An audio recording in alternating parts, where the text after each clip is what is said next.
বাংলাদেশ সীমান্তের নিরাপত্তা আস্থার প্রতীক, সেটা বাস্তবায়নে সবসময় আমরা বদ্ধপরিকর। প্রতিটি সদস্য এই জন্য দিবারাত্রি পরিশ্রম করে যাচ্ছে এবং সীমান্তের অত্যন্ত প্রহরী হিসেবে জাগ্রত রয়েছে। এই ধরনের আমাদের যে দায়িত্ব পালনের পাশাপাশি আমরা সীমান্ত এলাকার মানুষের জীবনের মান উন্নয়ন, যারা বিভিন্ন হতদরিদ্র মানুষ আছে তাদের কল্যাণের জন্য আমাদের কার্যক্রম সবসময় বজায় রাখি।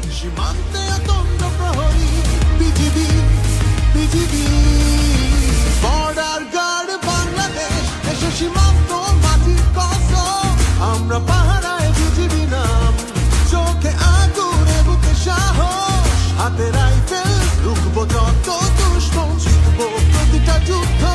BGB BGB border guard Bangladesh, border guard Bangladesh. পাহাড় সমতল নদী দূর ঘন বন, এই দেশটাকে নিরাপদে রাখি। দেশের জন্য সব কিছু দূরে ঠেলে দিয়ে দূর বর্ডারে যে পড়ে থাকি।